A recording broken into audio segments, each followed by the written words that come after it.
Bom dia aí, pessoal. Bom dia para o pessoal que está acompanhando de casa também, no live streaming. Só ver se está passando aqui. Beleza.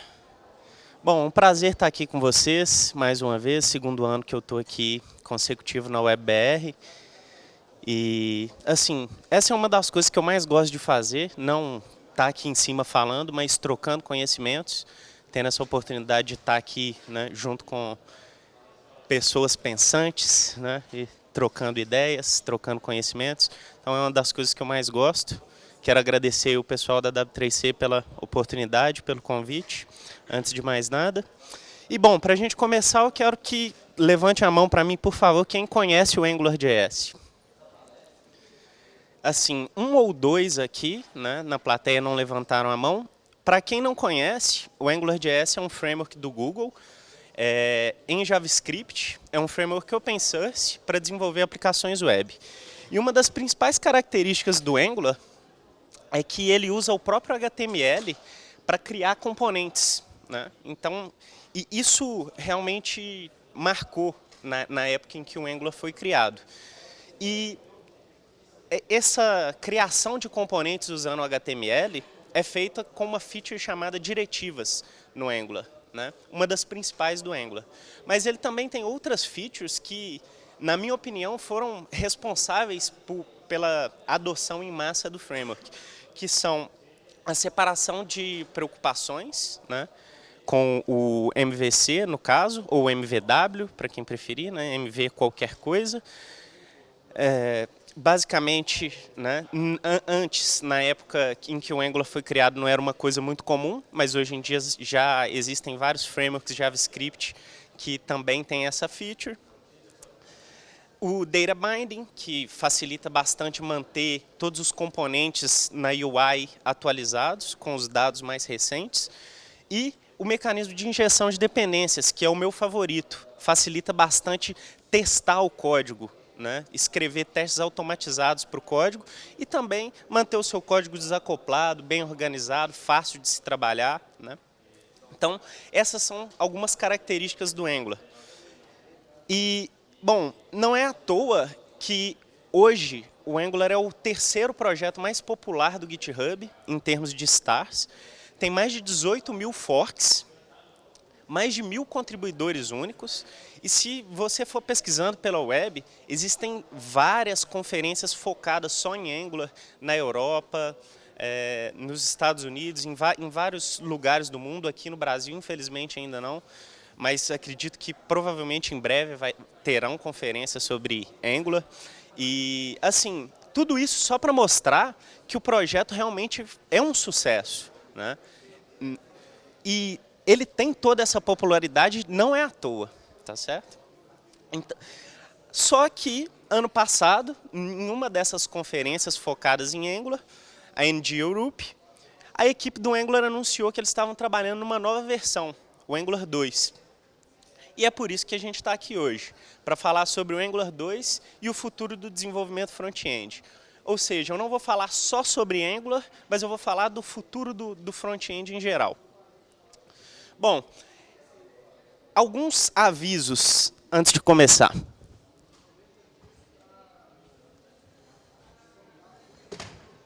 Aí, melhor assim. Bom, o Angular hoje, o Angular 2, está em Alpha Preview, ou seja, não está pronto para ser usado ainda em produção. Você já pode baixar, né, fazer o download do Angular 2, experimentar, usar, né, fazer alguns exemplos, reportar bugs, principalmente, que é algo que interessa bastante ao time do Angular. Mas se você está procurando um framework para usar em produção, para usar hoje no seu trabalho, nas suas aplicações, a melhor versão do Angular ainda é a versão 1.x. Nesse caso, hoje, a gente está na versão 1.4. Tá?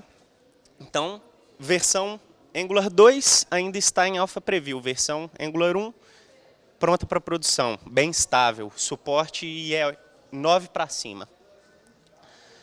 Eu tenho só 45 minutos, então eu vou começar a acelerar um pouco aqui, vou falar um pouco mais rápido, mas se você perder alguma coisa, não se preocupe, os slides estão aí para te ajudar, então vou dar um tempinho aí para você pegar o link dos slides. Bom, então, depois dessa palestra, você dê uma olhada nos slides e se ainda ficar alguma dúvida, algum questionamento e você quiser trocar uma ideia, pode falar comigo no Twitter. Meu Twitter é esse aí, Ciro Nunes Dev. Eu tuitei esses slides já também. Se você quiser pegar eles lá pelo Twitter, eles já estão lá disponíveis. Você pode, inclusive, acompanhar enquanto eu vou fazendo a palestra aqui. Beleza? Eu moro em Belo Horizonte, tenho um orgulho disso, mineirinho uai, né? Já morei aqui em São Paulo, 2 anos também, adoro São Paulo, mas o meu xodó mesmo é a minha terrinha. Eu sou front-end engineer na Questrade, uma empresa canadense. Lá nós desenvolvemos aplicações para o mercado financeiro, ou seja, uma delas é uma ferramenta de trading, né, compra e venda de ações no mercado de valores, e nós usamos o Angular 1 lá. Mais uma vez o Angular provando, né, sua capacidade. Eu faço parte desse programa do Google. Eu faço parte desse programa do Google, Google Developer Experts, que é um título que eles dão para reconhecer especialistas em algumas das tecnologias deles. Eu recebi esse título ano passado e venho mantendo ele desde então pelo trabalho feito na comunidade.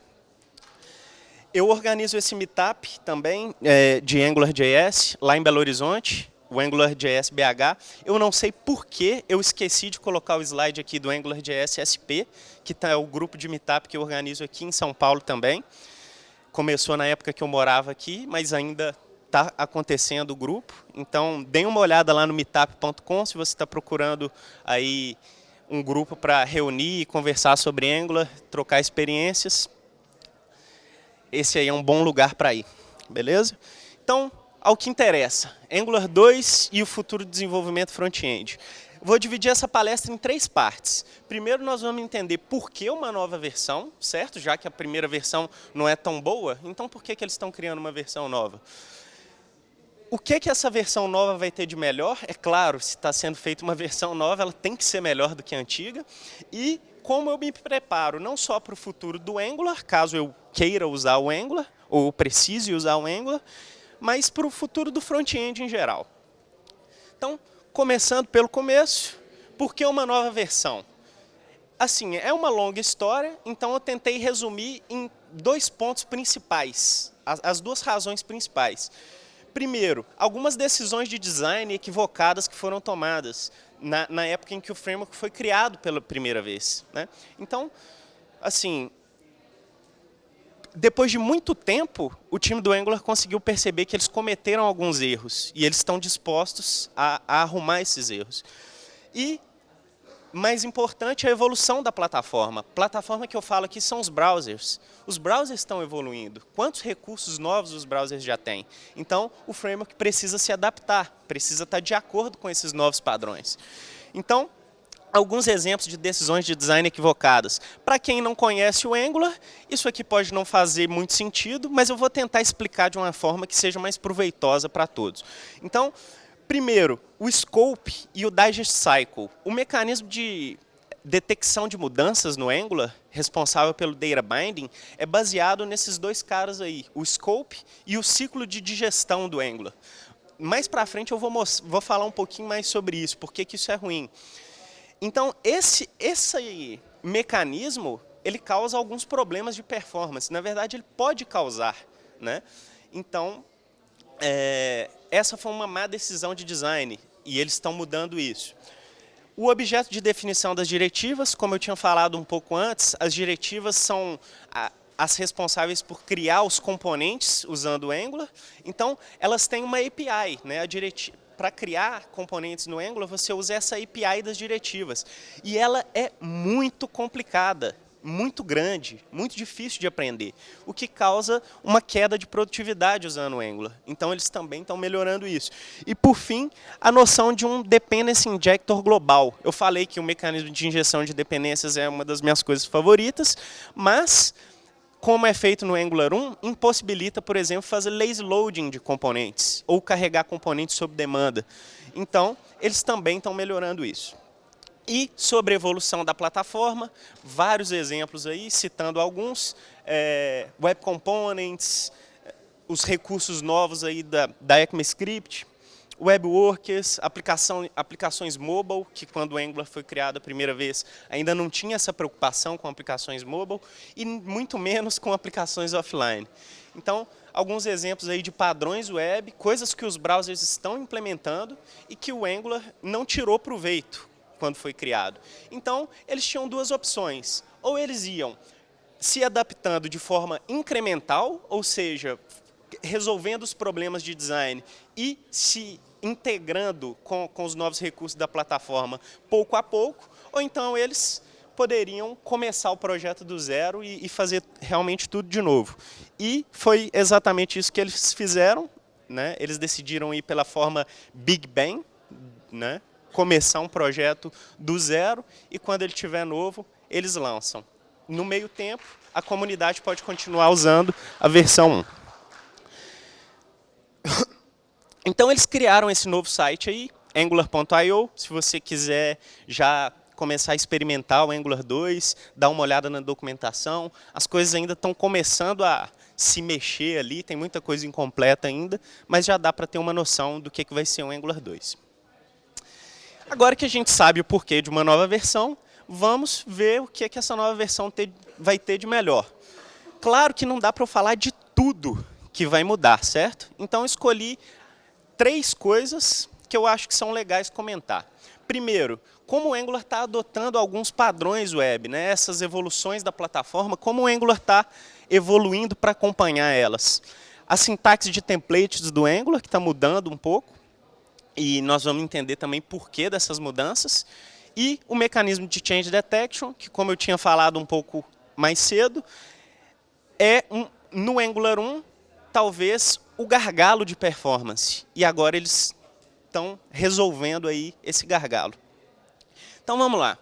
Sobre os padrões web, eu vou mostrar isso com um exemplo. Tá? Então, no Angular 1, a gente tinha a ideia de diretivas e transclusão. Transclusion. Essa palavra nem existe. Então, vocês já imaginam o tamanho da gambiarra que foi feita aqui, né? Eles criaram uma palavra para nomear a gambiarra que eles fizeram. Então, agora a gente não tem mais essa gambiarra, a gente usa os Web Components e a projeção de conteúdo. No caso aqui, o Web Components é o conjunto das especificações, templates, custom elements, shadow DOM e HTML imports. Então, vamos ver esse exemplo aqui. Eu tenho um cartão, certo? É bem simples esse cartão. Eu tenho um título, deixa eu apontar aqui. Eu tenho um título lá em cima. E aqui, ó, esse conteúdo aqui, eu quero passar um conteúdo HTML para ele. Eu não quero simplesmente falar o valor do meu texto. Eu quero passar um conteúdo HTML aqui para dentro do meu componente. Esse é um caso muito comum quando a gente está criando os nossos componentes. Então, como eu faria isso usando o Angular 1? Tem o link do exemplo aí, se você quiser experimentar ele no seu browser, modificar e ver que eu não estou mentindo também. Bom, no Angular 1, então, eu criaria essa diretiva chamada myCard, e ela teria um título, ou seja, eu estou fazendo o binding de uma propriedade título para dentro do meu componente, estou falando qual vai ser o valor dela, e aqui eu estou fazendo a transclusão, eu estou passando um conteúdo HTML para ser inserido em alguma parte do template da minha diretiva. O template da minha diretiva é esse aqui.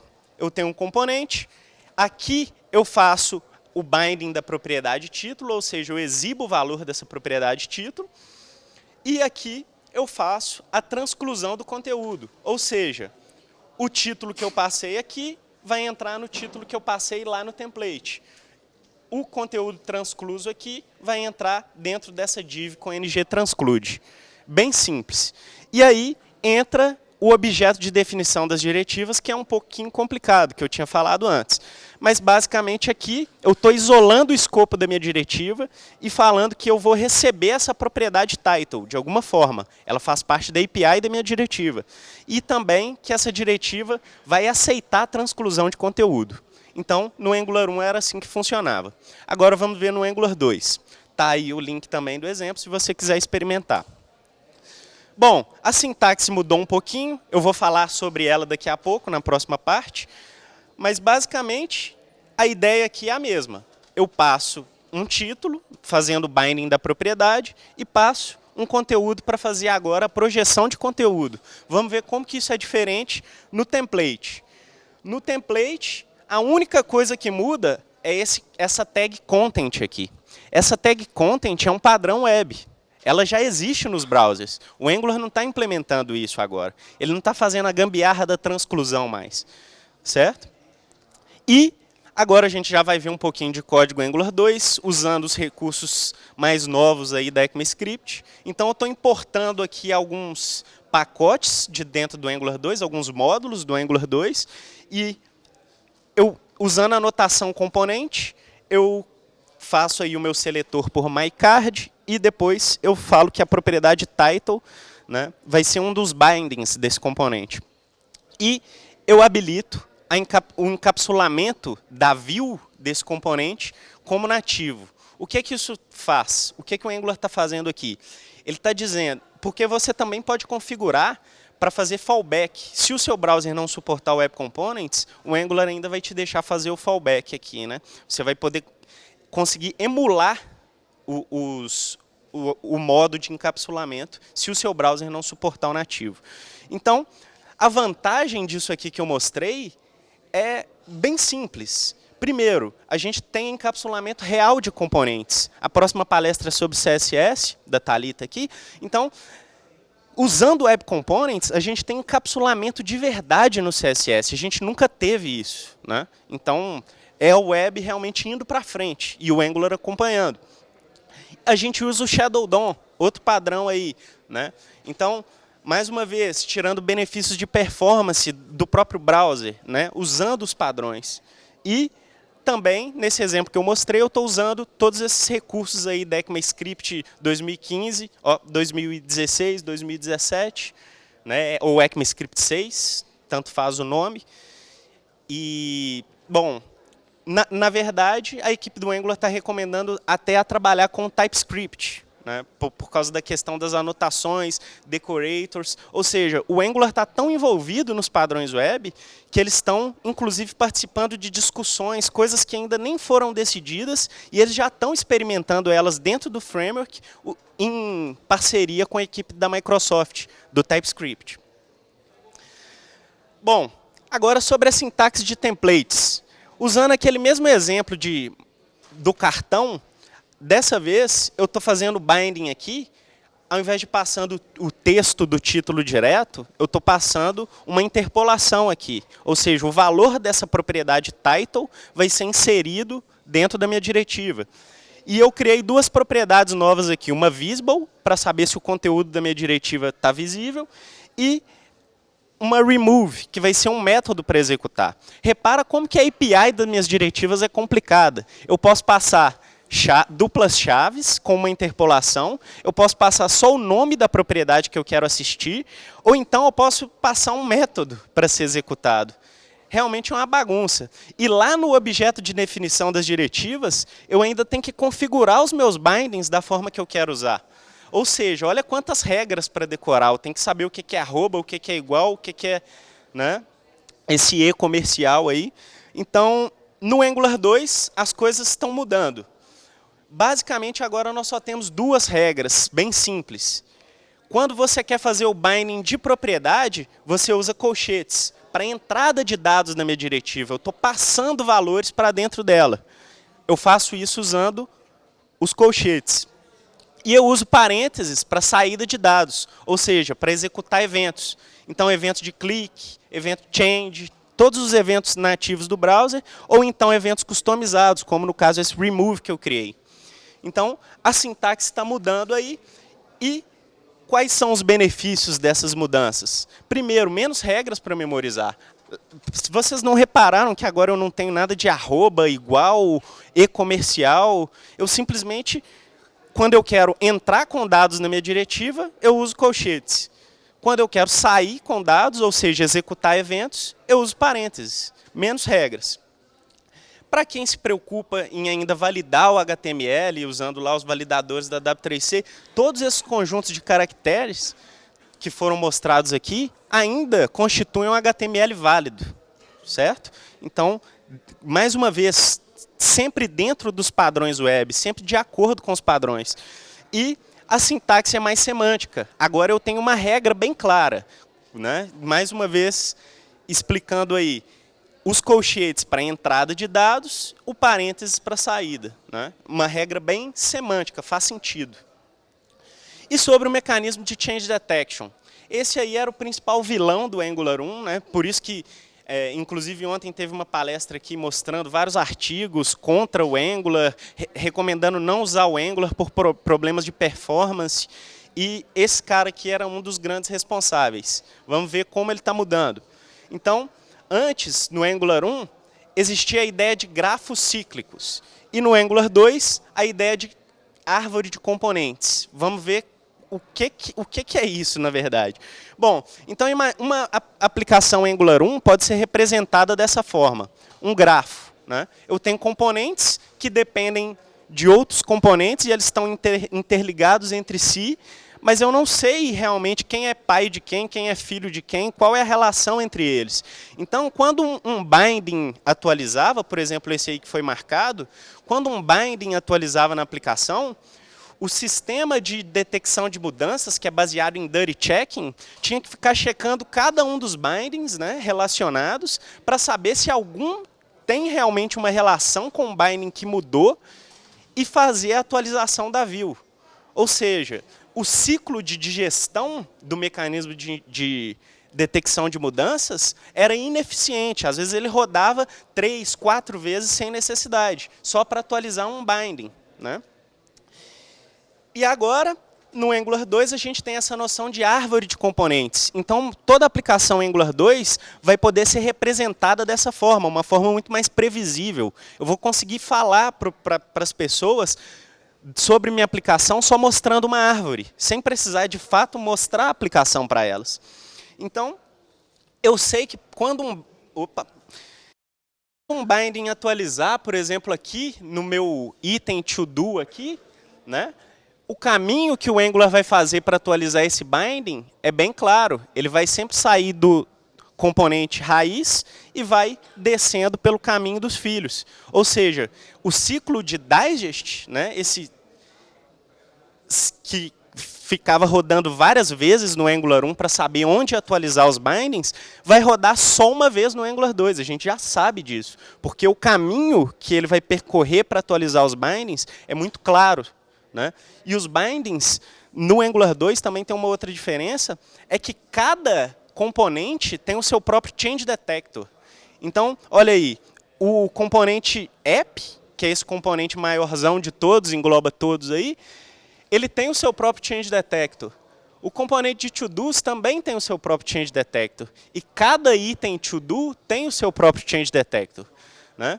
As vantagens disso são enormes. Por exemplo, se eu quiser trabalhar com diferentes tipos de dados, se eu quiser trabalhar com immutables, por exemplo, eu consigo configurar os change detectors da minha aplicação para deixar ela ainda mais rápida, para deixar esse mecanismo de detecção de mudanças ainda mais rápido.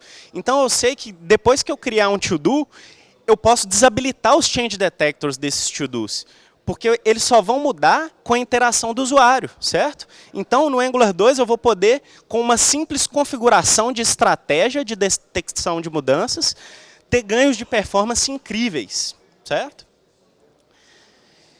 Então, revisando aí o mecanismo de change detection, agora é essa noção de árvore de componentes, o que torna o mecanismo mais rápido por natureza, ou seja, só de usar o Angular 2, você já vai ter uma aplicação mais performática do que uma aplicação em Angular 1, né?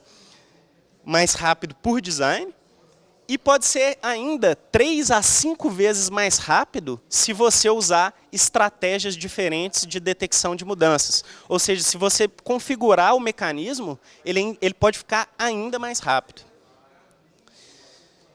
E, agora, para finalizar, como eu me preparo para o futuro? Não só do Angular, mas o futuro do front-end. Eu acho que a melhor dica que eu posso dar aqui hoje é aposte sempre nos padrões web, né? Tem essas entidades aí bem conhecidas, né? A TC39, que é o comitê responsável pela ECMAScript, né? O padrão do JavaScript que a gente usa é definido por esse comitê. E a W3C, é claro, documentando aí vários padrões web, HTML, CSS, Web Components, sempre do lado do desenvolvedor. E esse outro grupo aí, o WatchDoubleD, que também é responsável por vários padrões. Um exemplo é o de templates, né? Então, seguindo as especificações, seguindo a mentalidade desses caras, dessas entidades aqui, você está seguindo o que os browsers vão implementar no futuro. Então, não tem forma melhor de prever quais recursos vão estar disponíveis nos browsers do que acompanhar o trabalho dessas entidades. Outra dica que eu posso dar é começar a tirar proveito dos recursos da ECMAScript agora, se você ainda não está fazendo. Não tem mais motivo para não fazer isso, e existem alguns transpilers, caso você precise dar suporte para browsers antigos, como o Babel ou o TypeScript aí no caso, né? Que vão te possibilitar já tirar o proveito dos recursos classes, iterators, promises. O Jadson mostrou aqui ontem vários recursos legais da ECMAScript 6, e você já pode usar ele nas suas aplicações hoje, suas aplicações Angular 1, as aplicações que você vai fazer em Angular 2, suas aplicações em React, Backbone, Ember, sem framework, né? O importante é tirar proveito dos recursos da linguagem, eles estão disponíveis aí. E a gente tem que começar a usar, certo? Agora, algumas dicas mais focadas no futuro do Angular.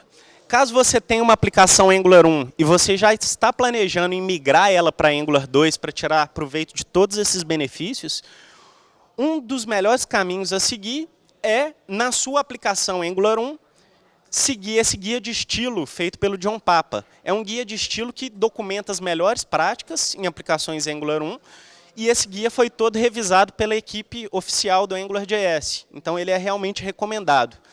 Fora isso, no blog oficial do AngularJS, tem um post falando de como vai ser o caminho de migração do Angular 1 para o Angular 2. Então, está aí o link do guia de estilo, né? A letra está bem pequena aqui, provavelmente você não vai conseguir pegar, mas aí você dá uma olhada nos slides que eu passei o link. Bom, uma outra forma de já ir se familiarizando e se preparando para o Angular 2 é dar uma olhada em alguns exemplos, né, que a comunidade já fez. Tem vários. Eu deixei o link aí para vocês, não vou mostrar aqui. Deixei o link de 3. Na verdade, 2 são aplicações que eu fiz para estudar. Essa segunda aqui, o Worst Player Award, é sensacional, porque o negócio foi o seguinte: eu jogo futebol toda terça-feira lá em Belo Horizonte com meus amigos. E a gente tinha um costume de reunir no final do jogo, né, e escolher quem foi o pior da pelada. E o pior lá do futebol ia tirar uma foto, colocar nas redes sociais. Então, em geral, a galera ia zoar ele, né?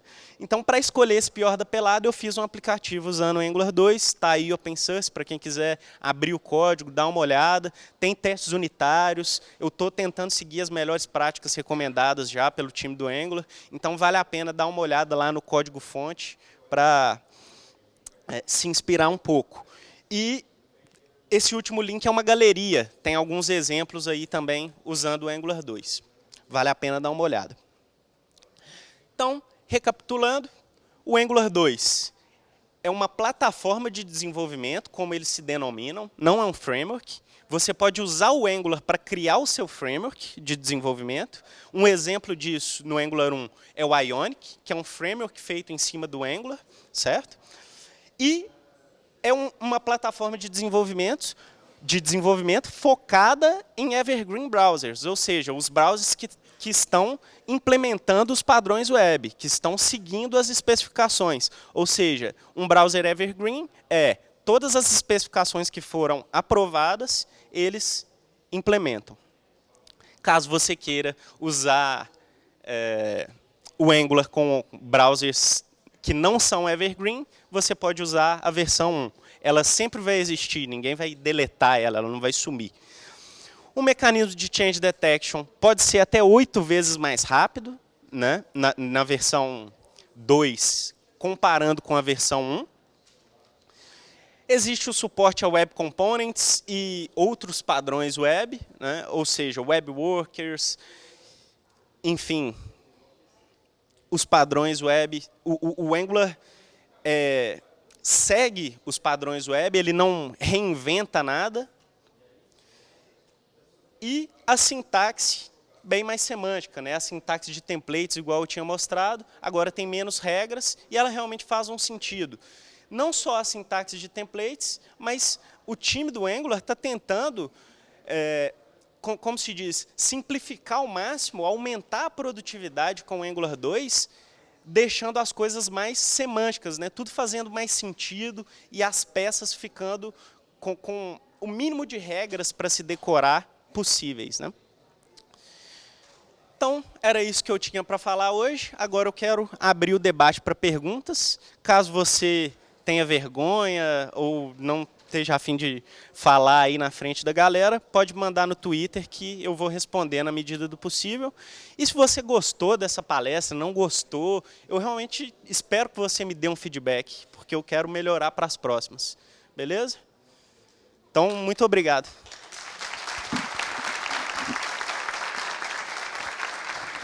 Legal, Ciro, parabéns pela palestra. E o microfone está aberto para perguntas, então quem tiver alguma pergunta é só vir aqui na frente, a gente faz uma filinha rápida aqui para fazer as perguntas.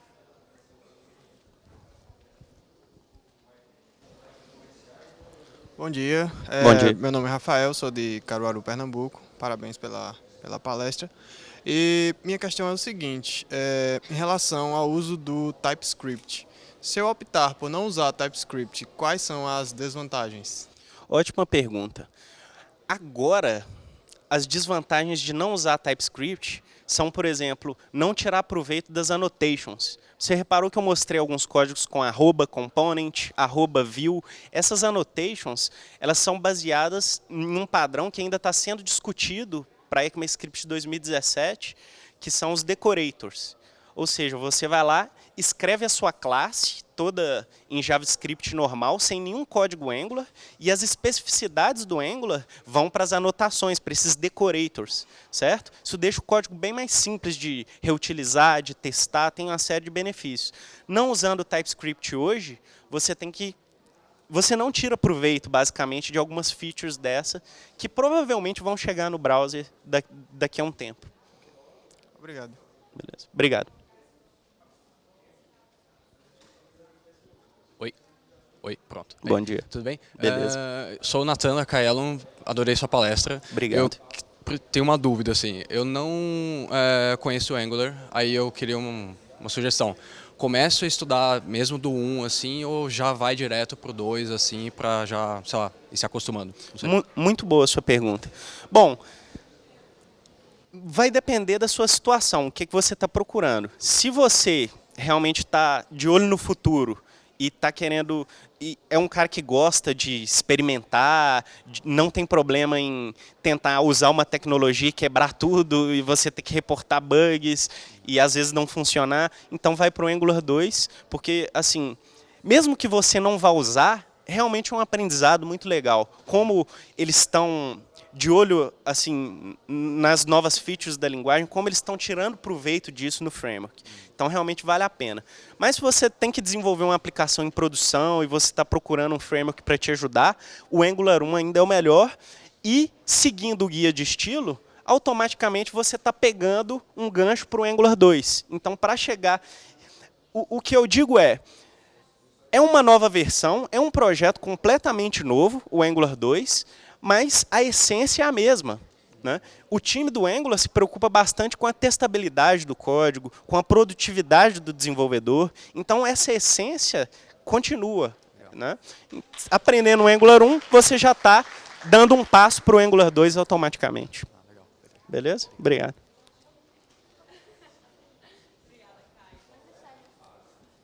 Bom dia. Bom dia. Meu nome é Rodrigo, sou de Vila Velha, Espírito Santo. Ó, minha terra. Na verdade, eu nasci em Vila Velha e mudei para Belo Horizonte com 2 anos de idade. Eu sou de São Paulo e acabei indo morar por lá. Beleza. Me fala uma coisinha. Eu sou desenvolvedor desktop, E tô com uma vontade muito grande e não é por estar na sua frente, mas a palestra de AngularJS é a que eu mais esperava aqui hoje. Legal. E quais são os riscos ou quais são os aconselhamentos que você me daria para entrar de cabeça no Angular? Eu dei uma pequena estudada já no Angular 1 e vi muita coisa boa no Angular 2, através da sua palestra. É um risco? Não é? É algo que você me recomendaria? Vai fundo? O que... Olha, o que eu posso te dizer é o seguinte. O mercado realmente procura desenvolvedores que usam o AngularJS. Na verdade, não que usam o Angular, mas que entendem os benefícios, né? Igual a palestra de ontem sobre paradigmas do JavaScript do Jean mostrou muito bem que o framework é a ferramenta, mas o importante mesmo é você entender o porquê de o framework ser desse jeito, né? O porquê que o Angular realmente ajuda, realmente melhora a produtividade, porque aí você consegue tirar realmente proveito do poder da ferramenta, né? Entendendo como ela funciona. Então, o mercado de front-end está super aquecido, não precisa nem falar, né? Tem várias empresas procurando desenvolvedores no mundo inteiro, é uma loucura. O AngularJS realmente é um hype, né? É um trending topic, e as empresas procuram mesmo. O que eu posso te dizer é, basicamente, você não vai se arrepender se você for investir um tempo, estudar, aprender os conceitos do Angular. Por mais que você não vá usar ele, você vai conseguir aproveitar isso em outros lugares.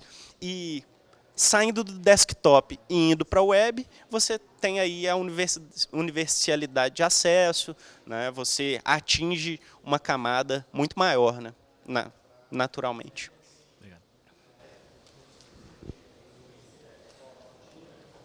Bom dia. Bom dia. Excelente palestra. Obrigado. Lá na nossa empresa, a gente utiliza o Angular, a gente tem todo um framework de front-end em cima do Angular. E a gente tem um problema muito grande com performance quando chega no mobile, porque a gente tem N componentes, tem componentes que não está visível para o usuário, porque a gente não quer ficar redesenhando, fazendo carga de dados muito grande nos componentes. Então, quando vai para o mobile, a gente tem uma perca de performance enorme, dependendo do componente.